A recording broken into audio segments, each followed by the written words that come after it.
Pablo Escobar looks at his watch. It's 6:15 in the morning on December 1st, 1993. We're sitting in the living room of a house in the Los Olivos neighborhood. Outside, Medellin is starting its day. People leaving for work, children on their way to school, the city running normally. And the two of us, armed to the teeth, waiting. My boss looks at the watch again. 6:16. He's been doing that since early morning, checking the time every few minutes, as if he's counting something, as if he knows exactly how much time he has left. Suddenly, he tells me something I will never forget. "Limon, do you know how many hours there are in a day?" 24, boss. Exactly, 24 hours. And I think for me, there are only 24 left, maybe less. I let out a nervous laugh, thinking it's a joke. But when I meet his eyes, I understand there's no joke at all. He's completely serious. Pablo Escobar, the most powerful man I've ever known, is sitting in front of me saying he has one day left to live. And the worst part wasn't that he said it. It's that he was right. Because exactly 21 hours later, Pablo Escobar would be dead on a rooftop, and I would be dying right there with him. My name is Limon, and this is the story of the last 24 hours of the most dangerous man in Colombia. If you want to know what it's like to stand beside someone while an entire country is hunting him, subscribe, because what I lived through in that time still haunts me 31 years later. But to understand why we were sitting in that house waiting for death, I have to take you 18 months back to the moment when everything began for me in July 1992. I'm 27 years old. I work as a low-level hitman in the comunas of Medellin.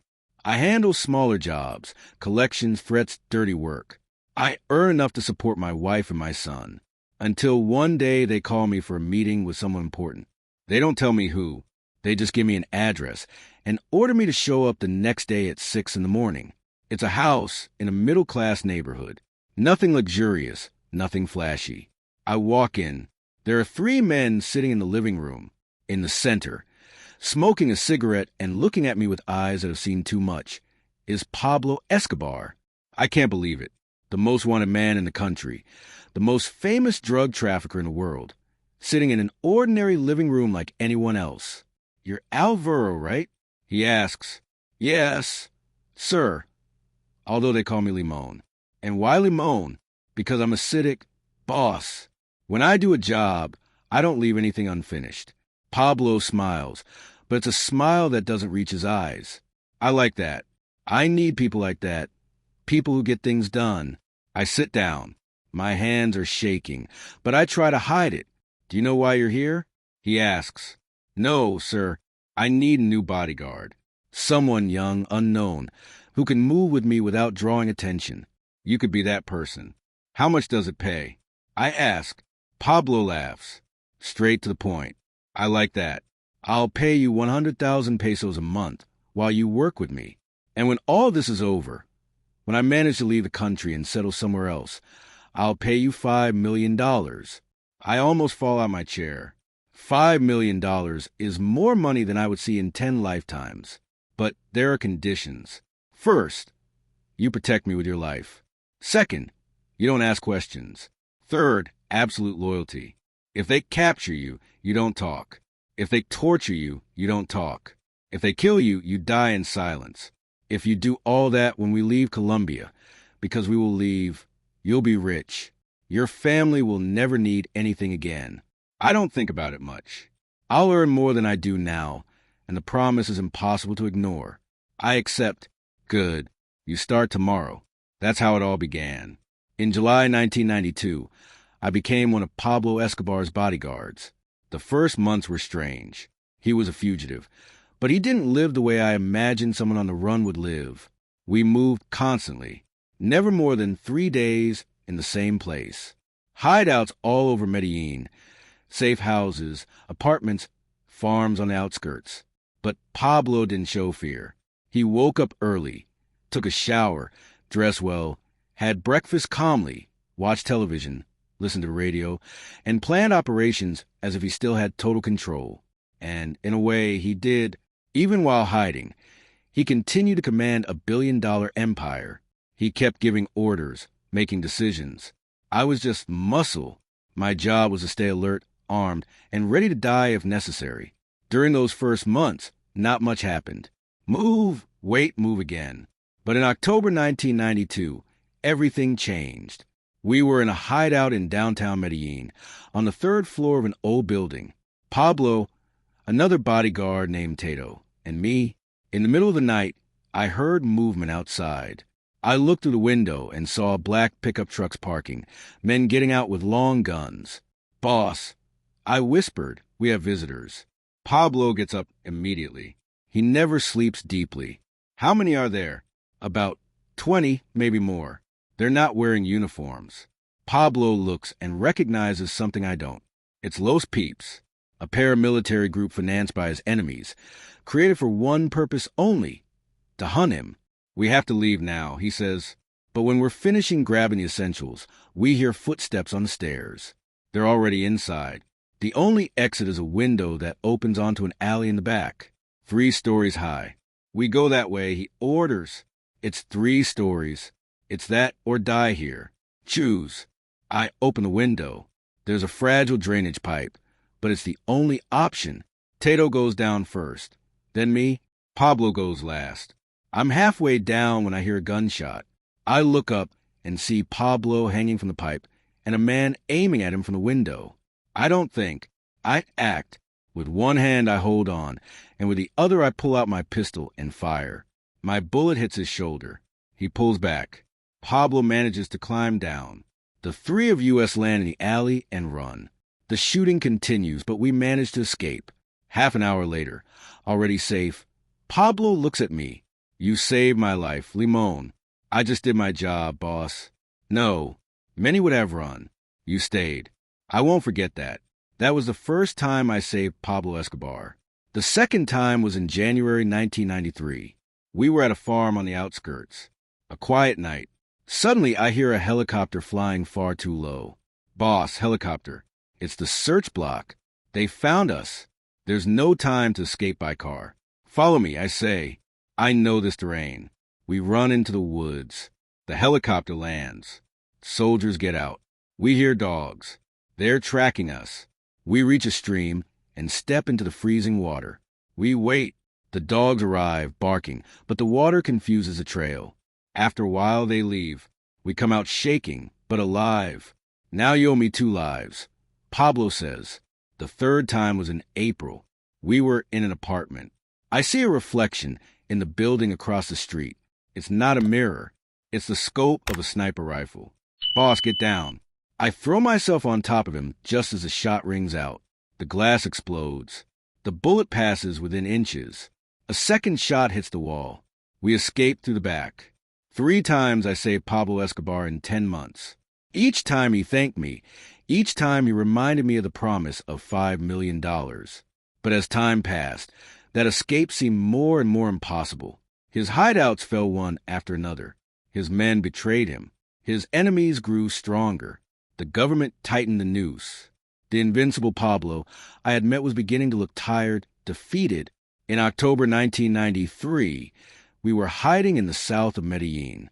Pablo stared out the window in silence. "Limon, do you think we'll get out of this?" He had never asked me something like that before. "Of course, boss. You're Pablo Escobar."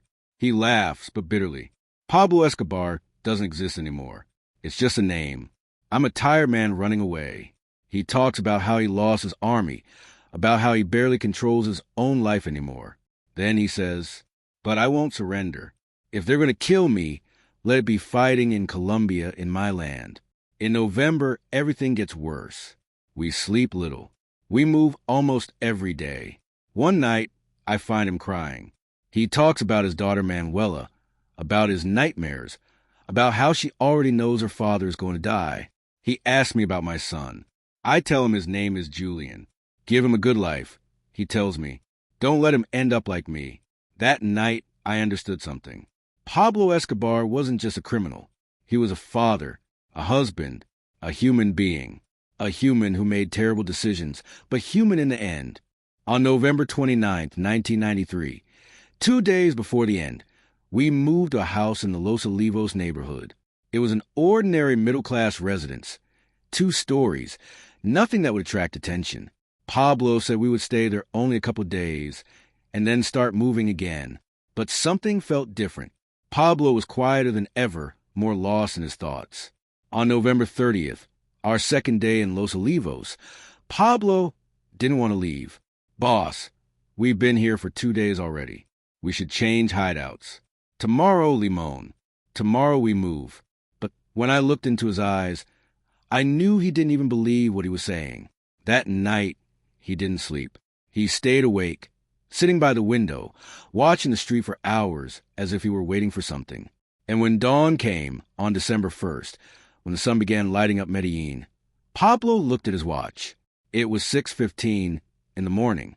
Then he said the words I would never forget. "Limon, I think I only have 24 hours left, maybe less."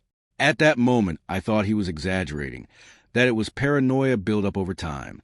But today, 31 years later, I know the truth.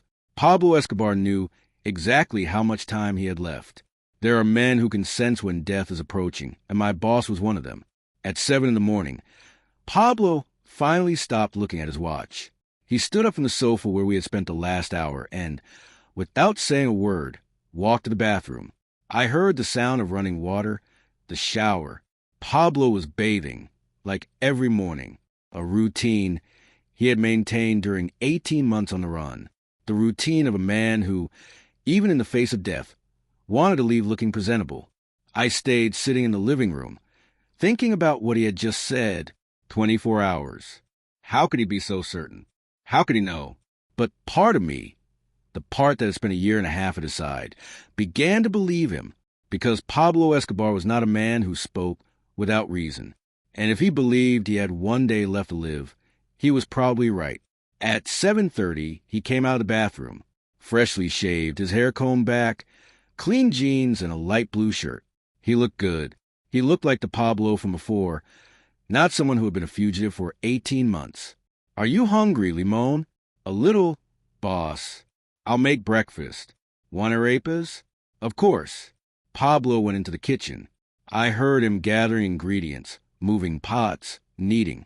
The scene was strange, almost unreal. The most wanted man in Colombia preparing arepas in a small kitchen as if it were just another morning. I stood up and went to join him. He had his back to me, focused on the stove. "Can I help with anything, boss?" "No need. Sit down, it's almost ready." I sat at the small kitchen table and watched him cook. His movements were calm, precise, as if he had all the time in the world. 15 minutes later, he placed a plate in front of me, arepa with scrambled eggs and black coffee. "Thank you, boss." Pablo sat across from me with his own plate. We ate in silence. The coffee was strong, Colombian, the way he liked it. "You know what I'll miss the most, Limon?" he said after a few minutes. "What, boss?" "This Colombian coffee in the morning." It sounded simple, almost absurd. With all the money I have, with everything I built, the thing I'll miss the most is a cup of coffee. "You won't miss it, boss. You'll still drink it for many years." Pablo looked at me with a sad smile. "You're optimistic, Limon. I like that about you. But we both know the truth." "What truth?" "That this is over. That the end is near. That tomorrow I probably won't be drinking coffee." I wanted to argue, to tell him he was wrong, but the words wouldn't come out. Maybe he was right. At 8 in the morning, we finished breakfast. Pablo collected the plates, washed everything, and left the kitchen spotless, always with that strange calm that followed him that morning. Then he went to the living room, sat by the window, took a cigarette, lit it, and smoked in silence while looking out at the street. Medellin was already fully awake. Traffic, people walking, life moving on, while we remained in that house waiting for something we didn't know when would arrive. At 8:30, I heard a motorcycle outside. I tensed immediately. My hand went to my pistol, but it was only a delivery driver passing by. Pablo noticed my reaction. "Are you nervous, Limon?" "A little, boss. After what I said this morning, that's normal. Being nervous means being alert." "That's good. And you're not nervous?" Pablo took a long drag from a cigarette. "Not anymore. I spent the last 18 months afraid. Every day, every night, waiting for them to come and kill me. But fear wears out, and what remains is only acceptance. Acceptance of what? That this is going to end one way or another. And honestly, I'm tired. Tired of running, tired of hiding, tired of living like a rat. We heard a door upstairs. Limon Jr. came down the stairs. He was the other bodyguard, 23 years old, thin, nervous. Good morning, boss. Good morning. Limon Jr., did you sleep well? More or less. I heard helicopters last night. There are always helicopters, Pablo replied. But they weren't looking for us yet. Limon Jr. went to the kitchen and came back with coffee. Boss, how much longer are we going to stay here? Pablo looked at his watch. Not much longer, I think. At 9 in the morning, the three of us were sitting in the living room. Pablo by the window, me on the sofa, Limon Jr. near the door, always in a waiting position. Pablo took out his Sig Sauer 9mm pistol. He completely disassembled it, cleaned every piece carefully, put it back together, checked the magazine, and counted the bullets. 17. Then he took another magazine from his pocket and checked it too. Another 17. 34 in total. Limon, how many bullets do you have? I pulled out my pistol and checked. 15 in the magazine, 30 in the spare. 45. And you, Limon Jr.? 20? I only have one magazine. Pablo nodded. 99 bullets between the three of us. Not much if they come in full force. Do you think they'll come today, boss? Limon Jr. asked. Pablo looked at his watch again. Yes, I think so. Limon Jr.'s face turned pale. He was scared. Pablo noticed. Listen, Limon Jr., if you want to leave, you can go. I won't judge you. You're young. You have your whole life ahead of you. You don't have to die here with me. Limon Jr. was trembling. I don't know, boss. The decision is yours. But if you stay, I need you focused, ready. Because if they come, they'll come with everything, and there won't be time to hesitate. I understand, boss. But when I looked into his eyes, I knew he wasn't ready. He was terrified, and he would probably run when things got difficult. At 10 in the morning, a helicopter flew nearby. The three of us tensed, but it continued on. It was just a normal patrol. False alarm, Pablo said. But it won't be the last. At 11, Pablo stood up and began walking through the house. He checked windows, doors, escape routes. Limon, come with me. I followed him to the second floor. We leaned out of a window that looked onto the roof. If they come, he said, the best option is to go up to the roof. From there we can see in every direction. We can defend ourselves better. He stayed silent for a second and then added, and if they surround us, we fight until the bullets run out. Then he looked straight at me. And then we die, Limon. If they surround us, there is no after. But at least we die fighting, not like cornered animals. We go back down to the living room. Pablo sits down and looks at his watch. 11:05, he murmurs, 13 hours. If I'm right, I have 13 hours left. Noon arrives. Pablo stands up again, walks into the kitchen, and starts preparing lunch. Are you hungry? He asks. Not very, boss. Even so, you should eat. You never know when the next meal will be. He's right. In war, you eat when you can, because no one knows if there will be another chance. Pablo prepares a bandeja paisa, his favorite dish. Beans, rice, ground beef, pork cracklings, a fried egg, avocado, fried ripe plantain, and arepa. It's a full, abundant meal. He serves it on the table. The three of us sit down to eat. Pablo chews slowly, savoring every bite as if it were his last. And maybe it is. You know what's ironic, Limon? He says while eating. What, boss? I have billions of pesos hidden all over the country.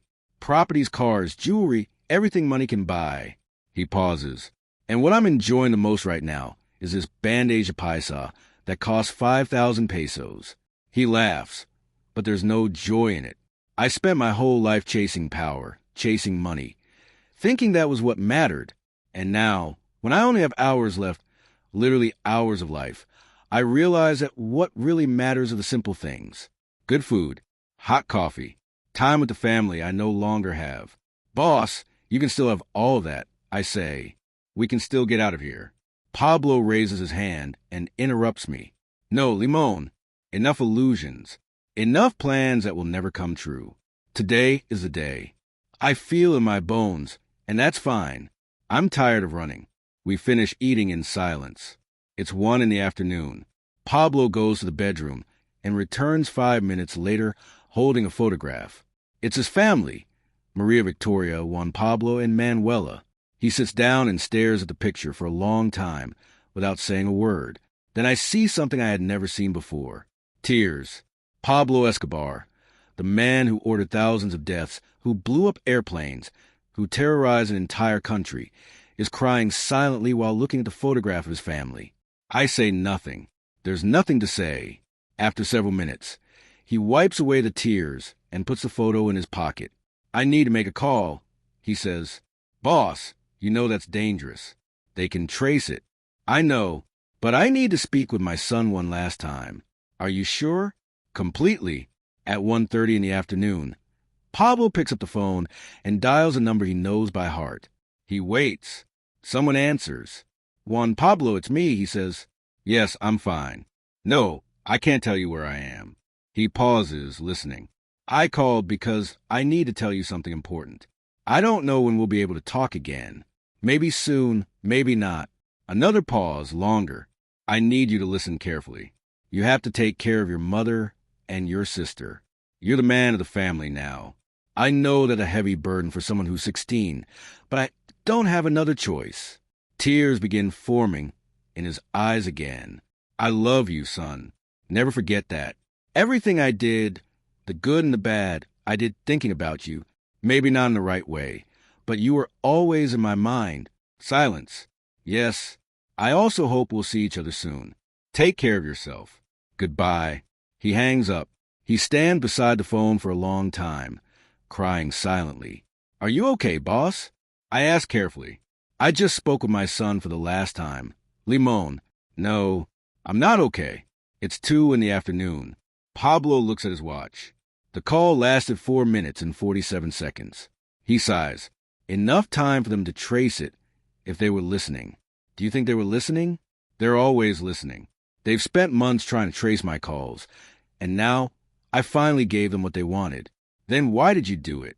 Because I needed to talk to my son more than I needed to live one more day. He sits down and lights another cigarette. If they were tracing it, they already know we're in Los Olivos. They're probably triangulating the exact location by now. In 30 minutes, maybe an hour, they'll know exactly which house we're in. And then they'll come with everything. And we fight.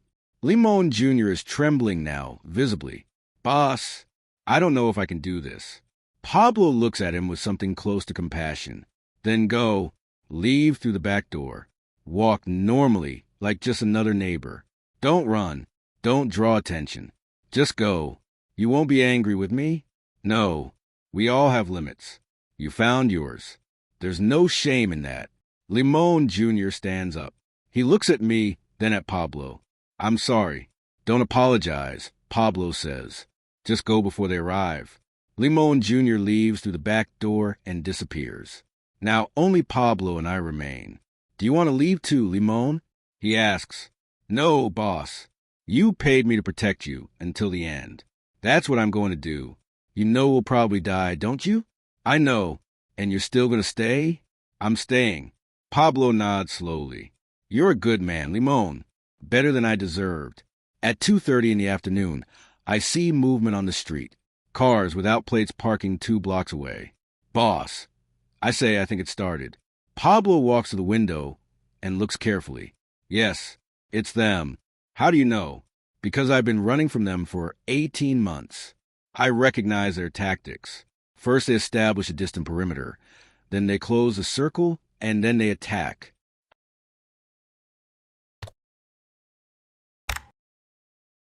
Pablo looks at his watch. 30 minutes. Maybe less. What do? We prepare the weapons, go up to the roof, and wait. It's 2:45. More cars arrive. Now I can see them clearly. Bulletproof vests. Long rifles. They're taking positions. They've already surrounded us. Pablo says calmly, there's no way out. We stick with the roof plan. Yes, it's our best option. We go up to the 2nd floor. Pablo opens a window that leads to the roof. After you, Limon. I climb out the window and onto the roof. The tiles are red and old, many of them loose. Pablo climbs up behind me. From up there we can see the entire neighborhood and the full perimeter. We are completely surrounded. A helicopter appears in the distance and heads straight toward us. There it is, Pablo says. The final piece. What do we do? Pablo checks his pistol one last time. He confirms there's a round in the chamber. We wait for them to make their move, and then we fight. He looks at his watch. 3 in the afternoon. My watch was a little fast. It wasn't 24 hours. It was 21. He smiles. A strange smile, a mix of acceptance and defiance. But I was close. The helicopter moves closer. I can see the soldiers inside. From below, a megaphone shouts. Pablo Escobar is surrounded. Surrender? Pablo leans over the edge of the roof and shouts back, "Come and get me, sons of bitches." And in that instant, hell begins. The first shot comes from a sniper. I don't see him. I only hear the sharp, dry cracks slicing through the air. A roof tile explodes into red dust just inches from my head. Pablo drops to the ground immediately. I do the same. My heart is beating so hard I can hear in my ears. This is real. It's happening. For 18 months, I protected Pablo from attacks, ambushes, and operations. But never anything like this. Never 200 armed men completely surrounding our position. Never a military helicopter ready to fire from above. Never the absolute certainty that there is no escape. And as I lie on that roof with fragments of tile falling onto my back, I understand. Pablo was right. Today is the day, and I will probably die in the next few minutes. It's 3:01 in the afternoon. Pablo crawls toward the edge of the roof, where there is a small chimney that offers some cover. "Limon, here!" he shouts. I crawl toward him. More shots hit around us. I hear voices below, shouted orders, men moving. I reach him behind the chimney. "Are you okay?" he asks. "Yes. And you?" "I'm still alive." We lean out carefully. On the street, I see at least 30 police officers aiming at us. And those are just the ones I can see from this angle. There must be many more in the nearby streets. The helicopter passes again. Low. Too low.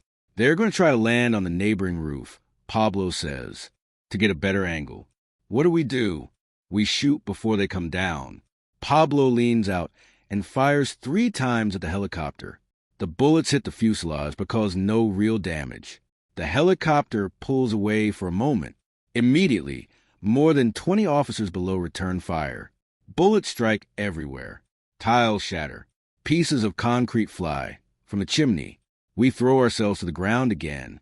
31 bullets. Pablo shouts. I have 31 left. It takes me a second to understand. He started with 34. He fired 3. He's counting. He knows exactly how many bullets he has left. I have 45. I shout. Good. Don't waste any. It's 3:02. The gunfire stops for a moment. They're waiting, evaluating, planning the next move. Pablo uses a pause to change position. He crawls to another part of the roof where an old air vent offers more cover. I follow him. From there I can see the back street.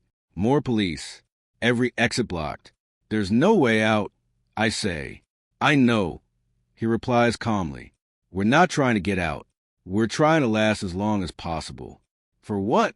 I don't know, Limon. Maybe for nothing. Maybe because it's the only thing we can do. The megaphone sounds again from below. Last chance. Surrender, or we open full fire. Pablo leans over the edge of the roof and shouts. My answer is no. He fires twice toward the megaphone. 31 becomes 29. The response is immediate. Massive gunfire from all directions. It sounds like a storm, like hail hitting a metal roof. Except it isn't hail. It's bullets. Hundreds of bullets. I crouch behind the vent. Pablo returns to the chimney. The noise is deafening. I hear nothing but gunshots, impacts, explosions of tiles and concrete. Then I hear something different. Closer. I look up. The helicopter is directly above us. Someone is shooting from the side door. The bullets strike the roof between Pablo and me. The helicopter. I shout. Pablo turns, kneels, and aims upward. He fires 5 times. One of the bullets hits something, because the helicopter quickly pulls away. But now Pablo is exposed. A sniper below takes advantage of the moment. A shot. The bullet strikes the roof just inches from his knee. Pablo drops to the ground, but as he falls, I see blood on his calf. "Boss, you're hit." "It's just a scratch." "I'm fine." But the blood is obvious. It isn't a serious wound, but it's bleeding. It's 3:05. Pablo drags himself toward me, leaving a red trail across the tiles. "Give me your shirt," he says. "What?" "Your shirt." "To make a bandage." I take it off. Pablo tears one of the sleeves and ties it tightly around his calf, pulling it tight to stop the bleeding. "Done," he says. "Now focus." I'm sitting on the roof, wearing only a t-shirt, soaked in sweat, shaking, struggling to control my breathing. Pablo watches me closely. "Is this your first real shootout?" he asks. "Yes, I can tell. You're breathing too fast. You'll pass out like that. Calm down." "How do you expect me to calm down? They're shooting at us. They haven't killed us yet. We're still alive. And while we're alive, we fight." He's right. I start breathing more slowly. I try to concentrate. "That's better," Pablo says. "Now get your weapon ready. They'll try to come up at any moment." "Come up? Onto the roof?" "Yes. They've already surrounded us downstairs. The next step is to send an assault team." "How do you know?" "Because it's what I would do." Just as he said, I hear movement inside the house. Heavy footsteps, firm voices. They've already entered the first floor. "They're inside already," I whisper. I know. They'll go up to the second floor, and then come out through the window onto the roof. We can't let them position themselves up here. We have to stop them first. Pablo crawls to the window. We climb through and positions himself on one side. I do the same on the other. We wait. I hear footsteps on the stairs. Getting closer. Second floor. Voices. Bedroom window. Careful. 3 armed men. Proceed with caution. They still think there are 3 of us. They don't know Limon Jr. has already left. The window is about 2 meters below us. We can't see it from this position, but we clearly hear it when it opens. A hand appears, grabbing the edge of the roof. Pablo looks at me and raises his fingers, counting. 3, 2, 1. We lean over at the same time. A policeman is halfway up, completely exposed. Pablo fires once. The bullet hits his shoulder. The man screams and falls backward, back inside the house. From inside, they answer blindly, firing upward without seeing us. We pull back quickly. The bullets pass within inches. 1 less, Pablo says. 28 bullets. He's counting every shot precisely. The silence returns for a moment. They're reorganizing. Pablo checks his leg. The improvised bandage is soaked, but the bleeding seems to have slowed. "How is it?" I ask. "It hurts, but I can still move." That's enough. I look at the roof. Shell casings everywhere, fragments of tile. Pablo's blood, and maybe mine too, though I don't feel any wound. This place has already turned into a battlefield. Limon. Pablo says, "I need you to understand something." "What?" "We're not getting off this roof alive. We both know that." "Patron, let me finish. What I need to know is whether you're still with me, or if you'd rather surrender now, while you still can." I look at him. The most feared man in the country. Wounded, bleeding, surrounded, no way out. I wonder why I'm still here. It's not just for the money, which I'll probably never see. It's for the word I gave. I think about the last 18 months. The times I saved his life. The times he trusted me. The human moments in the middle of so much violence. Pablo Escobar was not a good man. He did terrible things. But he was my patron. "I'm staying with you," I say, "until the end." Pablo nods. "Thank you, Limon." The helicopter returns. This time it doesn't try to land. It circles tightly above us. "There's a sniper up there," I say, "in the helicopter." I know. We can't stay still. If we stay in one spot, they'll get us. Pablo stands half-crouched and runs to another part of the roof. I follow him, using chimneys and the ventilator as cover. A shot hits exactly where Pablo was seconds earlier. Another whistles past my head. We reach an old water tank. We throw ourselves behind it, breathing hard. We can't keep doing this. I say, sooner or later he'll hit us. I know, but we don't have another option. Pablo peeks over the top. I have to bring down that helicopter. How? We only have pistols, with enough bullets in the right place. That's crazy. All of this is... The helicopter approaches. Pablo stands up completely exposed and fires 5 times. From below, the police fire back. Pablo throws himself to the ground just in time. The helicopter pulls away. Smoke comes from its tail. I hit the rotor, he shouts. It's damaged. It doesn't fall, but it can no longer keep circling. 23 bullets, he says. I have 23 left. Another voice comes through the megaphone. The commander of the search block. He promises a trial, lawyers, due process if Pablo surrenders. Pablo laughs bitterly. Due process? He shouts. Like the one all those people you killed got? He leans forward to look. My answer is no. Come and get me if you have the courage. The commander replies that he will die on that roof. I know, Pablo says, but I'll die the way I want. The silence that follows is different. It isn't waiting. It's a warning. It's over, he says. Now they're coming with everything. What do? We fight until we run out of bullets. Pablo checks his weapon. When I fall, you surrender. That's an order. We both know there won't be time for any surrender. Pablo looks up at the sky. Beautiful day to die. He takes out the photo of his family, kisses it, and puts it away. I'm ready. And then everything explodes again. Explosions below. Grenades. They're coming in from all sides. Pablo positions himself in the center of the roof. Here, he shouts. This is where we fight. The window explodes and the first policeman appears. Pablo fires. The vest saves him. Another tries to climb out. I fire. He falls wounded. Then I understand. They'll send men until our bullets run out. This isn't a fight. It's a slow execution. Pablo runs to the edge of the roof. Limon, follow me. 3 meters to the neighboring building. Maybe we can make the jump, he says. It's the only chance. The police are already on the roof with us. Now or never. Pablo runs and jumps. In the air, the shot rings out. The sniper. The bullet enters his back. Pablo falls short. He hits the edge. Begins to slip. I run, grab his arm and pull him back. He's bleeding heavily. Lung, he says. They hit my lung. The police advance. I fire to cover him. But I only have a few bullets left. Pablo looks up at the sky. You're not going to be able to get me out of here. I can. No. I'm dying. He coughs. Blood. I need you to tell my family something. What? That I loved them. That everything I did thinking of them. I'll tell them. Pablo tries to smile. Thank you, Limon. You were a better friend than I deserved. The police prepare for the final assault. I lift Pablo. I try to settle him sitting against the water tank. At least there his back is a little protected. Can you shoot? I ask. Pablo raises a pistol with a trembling hand. I can try, he answers, short of breath. Then we fight together until the end. Pablo simply nods. The police advance. 3 of them come out from their cover at the same time, running toward us while firing.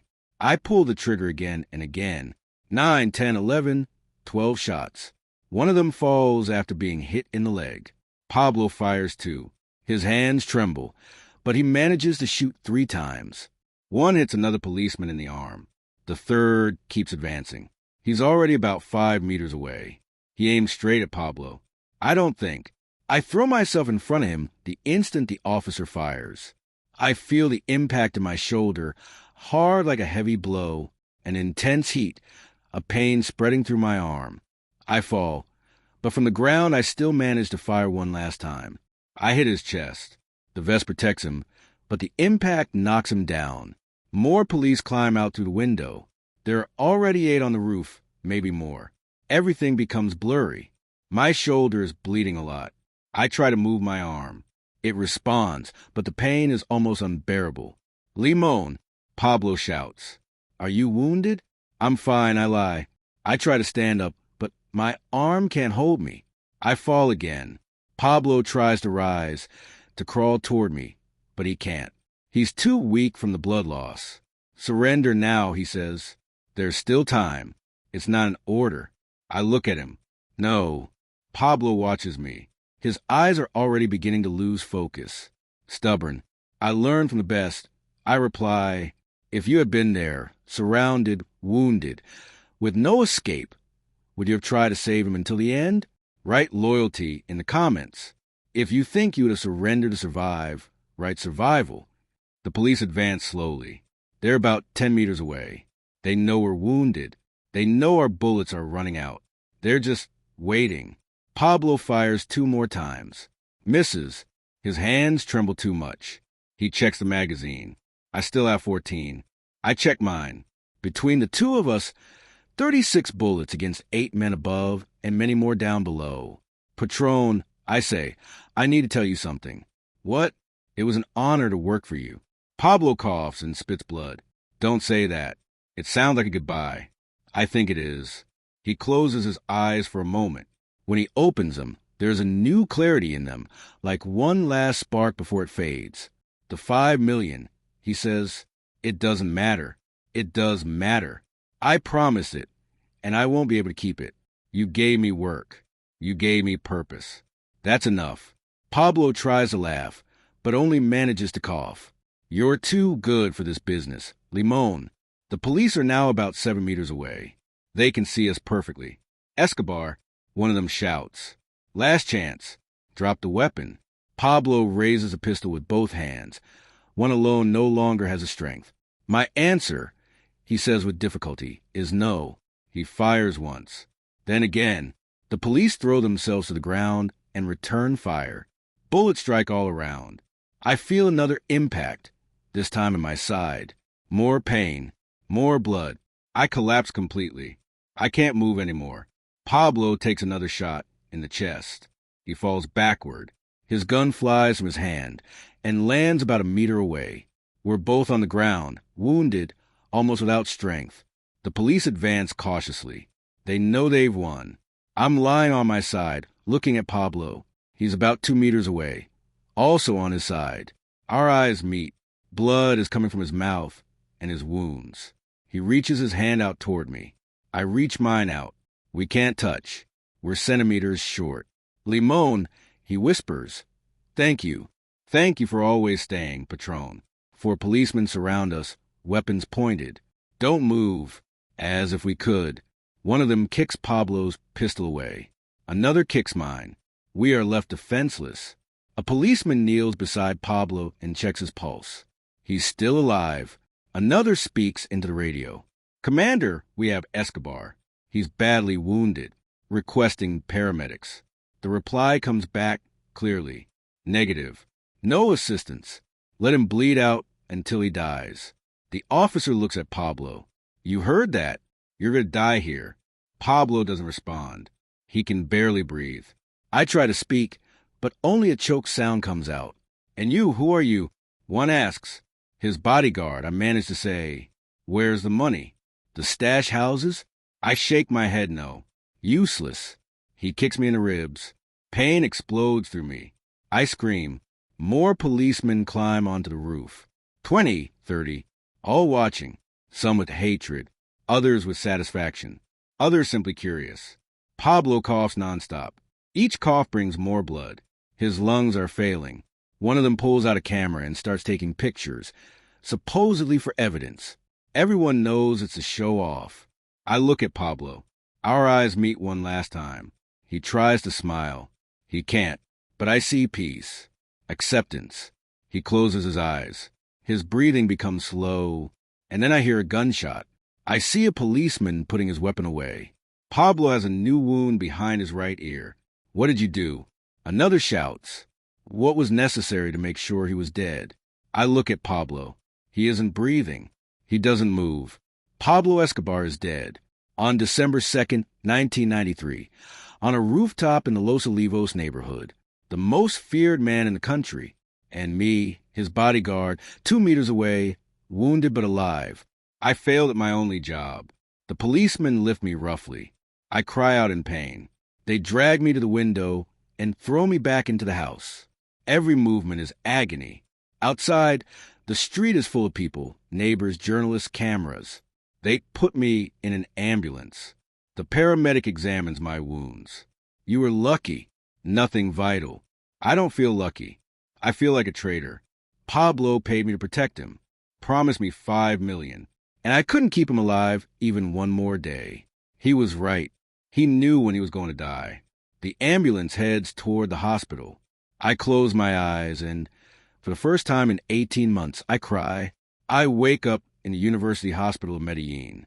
Pain all over my body. Bandages. Handcuffs on the bed. I'm not a patient. I'm a prisoner. I turn on the television. Every news channel shows the same thing. Photos of Pablo dead. Crowds celebrating. The end of Escobar. Nowhere do they mention the bodyguard who stayed with him until the end. I'm a footnote. For 18 months, I was Limon. Now I'm just Alvaro de Jesus Agudelo, prisoner number 35782. I will carry that day for the next 31 years. The first interrogation comes. 2 agents walk in. Alvaro de Jesus Agudelo, alias Limon. I don't respond. We know you were with Escobar until the end. We want to know where the money is. I don't know. Don't lie. Pablo never trusted me with that. I only protected him. And how did you do it that? I have no answer. If you cooperate, we can reduce your sentence. I have nothing to offer. 8 hours of questions. Nothing breaks. Because there is nothing.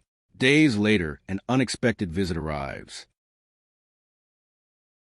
Maria Victoria Janau walks in dressed in black. Her eyes are red. Thank you for staying with my husband until the end. I couldn't save him. No one could. But you didn't run. She sits beside the bed. Did he suffer? It was quick. He knew. Did he say anything for us? That he loved you. That everything he did thinking about you. She cries silently. And the promise? It doesn't matter. It does matter. Pablo kept his promises. She tells me my name was on the list, but she can't access the money. She is being watched. There's no way to pay you. I understand. Before she leaves, I ask about the children. Juan Pablo is trying to be strong. Manuela still doesn't understand. It's the last time I see her. In January 1994, the trial arrives. I am found guilty. 15 years in prison. La Picota prison. Bogota. 15 years to relive that rooftop again and again. The first years are the worst. Other inmates identify me as Pablo's former bodyguard. Some show me respect. To them, loyalty is of value, and they leave me alone. Others, however, despise me. They lost family members on Pablo's orders and take out their anger on me. In the first year, I get stabbed twice. I survive both times. I learn to sleep with one eye open, to eat quickly, and never to turn my back on anyone. Prison is violent and merciless. But in a way, it is simpler than life outside, because in here I only have to focus on surviving the day. I don't think about tomorrow. I don't carry the weight of broken dreams or frustrated expectations. In 1995, my wife leaves me. I receive a short, direct letter. Alvaro, I can't keep waiting for you. Our son needs a father who is present. I'm going to marry another man. I wish you the best. Rosa. That's how I lose my family as well. My son Julian will grow up without me. He will have another father. In time, he will forget me. All because of a decision made in July 1992, accepting the job of working for Pablo Escobar. 6 years of the original sentence turn into more. I am 35 years old. I have spent a third of my life behind bars, and every night the same nightmare haunts me. I am back on the roof. In the dream, Pablo is wounded and the police are advancing, but I manage to save him. I take him downstairs. We escape. We cross borders. Pablo pays me the $5 million. I return to my family. Then I wake up and remember the truth. Pablo is still dead. I am still in prison, and my family no longer exists. 11 years in prison. One day, a guard tells me I have a visitor. I'm not expecting anyone. It's been years since anyone came to see me. I enter the room, and a 21-year-old young man is waiting. It takes me a second to recognize him. It's Julian. Hi, Dad. My son. He's already a man. Tall, resembling me, with his mother's eyes. I didn't think you would come. Mom didn't want me to, but I needed to see you. I needed to understand. Understand what? Why you did it. Why you work for Pablo Escobar. Why you left us. I sit down. How you explain to a son who grew up without you the decisions of a desperate young man? There is no good explanation. I saw an opportunity to make a lot of money. I thought I could give you a better life. Do you regret it? Every day. Would you do it differently if you could go back? Yes. I would never have taken that job. I would have stayed a small-time hitman, earn little money, but be with your mother and with you. Julian nods. Thank you for saying that. I needed to hear it.